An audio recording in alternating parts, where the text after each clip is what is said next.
Starting this Saturday, October 26th, and running until Sunday, November 3rd, the Rady Jewish Community Centre at 123 Doncaster is holding an event that highlights the vastness and depth that is found in Jewish cultures from around the world. Called JFest, this festival will display an eclectic showcase of Jewish multidisciplinary art, encompassing not only Eastern European traditions, but also Sephardic, Mizrachi, and Israeli culture, and all manner of cross-cultural fusion.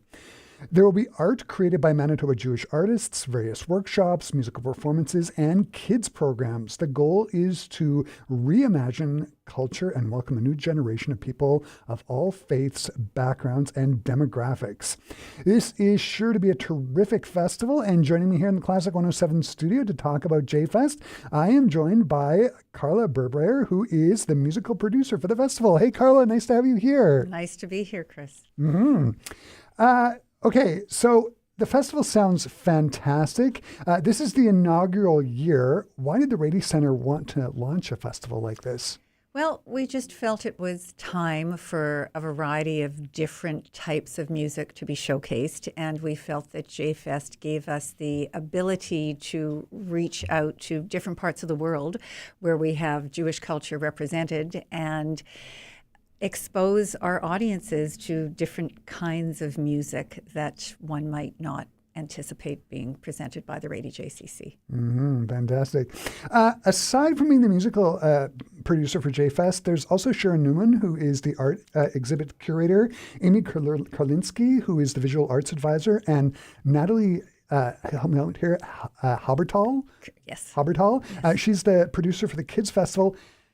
How did the four of you come together and put this together? And how long have you been collaborating together to put together JFest? Well, I guess it's been a while. I mean, a year definitely that we've been meeting and talking about how we can best represent Jewish culture. And yes, you mentioned all the different aspects, the visual arts perspective, the children's programming. So we all represent different aspects of that spectrum. And we wanted to put together a festival that really highlighted for all different age groups as well, different aspects of Jewish culture. How long was the planning process? I'd say probably a good year, and before then we were chatting as well. Yeah. That's going to be great. Okay, so there are four concerts that are going to be happening for the festival. I want to start out with Lenka Lichtenberg, who is performing on Tuesday, October 29th at 7:30 at the Bernie Theatre, which is at the Rady JCC. I was listening to her 2023 Juno Award-winning album, Thieves of Dreams. She is great. What can you tell us about her? Lenka's a really interesting story, Chris. She didn't know she was Jewish until she was about 10 years old, and there were a number of different factors involved in her family that led that discovery to come out. She's from Prague, Czechoslovakia, and after this discovery, she really started delving into her own Jewish identity, teaching herself Yiddish, Hebrew. Her first language is Czech. And then many years later, she learned that her grandmother had been imprisoned in Theresienstadt, which is a very famous concentration camp in Czechoslovakia, where a lot of artists were imprisoned during the Second World War. And she found her grandmother's poetry and confronted her mother and said, was Grandma in Theresienstadt? And one thing led to another to discover much more about her own Jewish identity that had been kept hidden from her all through her early years. And so this sent her on a journey of self-discovery, and she put together this show, which began with Thieves of Dreams, and now it is called The Secret Poetess of Theresen. So it is based on her grandmother's poetry and her grandmother's life. It's a multimedia concert. Lenka is a very talented performer. She performs on the guitar, on the piano, she sings, and it will be there will be projections on the back on a screen showing some of the poetry. And so it can be, I describe it almost like a theater concert. Because it's not strictly a concert. There's a lot of storytelling involved, and it could fall into the category of theater as well. Yeah, and she's really been entertaining her entire life. I was reading about her. She was like a child star. Yes, in Prague. In Exactly. Prague, yeah? Exactly. It's amazing. And one of the things I saw an interview that she did where she's talking about the poetry and this whole idea that writing anything down in Theresienstadt was probably not the greatest thing. And I mean, was not allowed. And just the fact that she found these books is pretty amazing. Right. And another really interesting thing is that she performed the show recently this summer in Theresienstadt. And I can't imagine the feeling of actually performing within the concentration camp. But she actually did a performance of this show in Theresienstadt this past summer. And the music is just amazing. So that is the first concert. That's Lenka Lichtenberg, who's performing on Tuesday, October 29th at 7:30 at the Bernie Theatre. Then you've got the drag queen Lady Muse and her band, The Inspirations, performing music of Amy Winehouse on Thursday, October 31st at 7:30, again at the Bernie.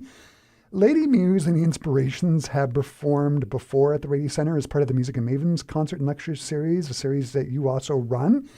What is it about Lady Muse and her band, The Inspirations, that you just love? That's a great question, Chris. As a matter of fact, when I had Lady Muse perform at Music and Mavens, one of the songs she did in her show was an Amy Winehouse song. And my mind started going click, click, click, click, click. Yeah. Wouldn't this be great? Because I've wanted to do an Amy Winehouse show for years at the Rady JCC, and I just haven't found quite the right performer to carry it off.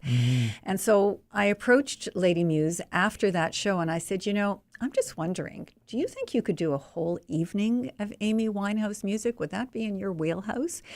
And I was told, Karla, the first drag performance I ever did was Amy Winehouse. So I said, well, I think we might have a match here then. Let's put together a show of Lady Muse and the Inspirations, play the music of Amy Winehouse. And Amy Winehouse was Jewish, so it fits into the JFest category, and that's what I was looking for.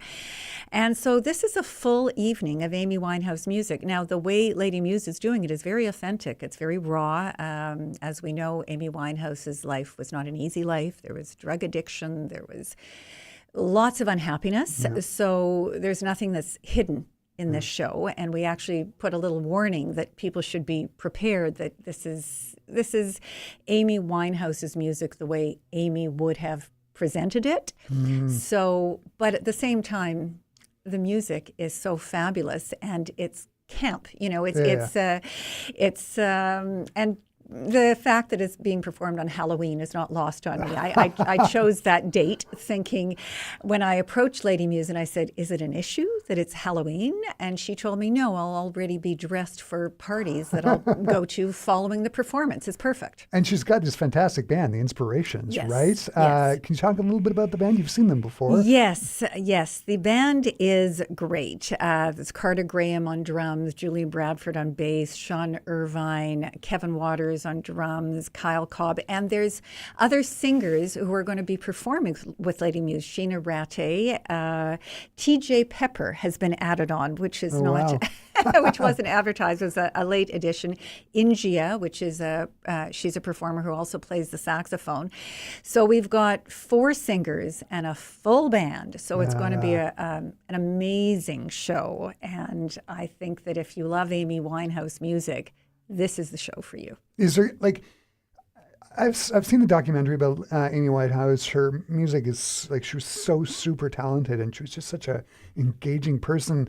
Is Lady Muse going to be telling any of those stories or working any of that in? Or? Absolutely, Chris. Lady Muse does a great job of showing the sensitivity and the empathy towards the people she is, the music of who she is performing. So she will be sharing many stories about Amy Winehouse and giving insight into her life and into how Amy Winehouse's music actually affected her and helped her figure out different things in her own life. So I think that we'll certainly have much more of an in-depth understanding of Amy Winehouse following this performance. She was just a Fascinating personality.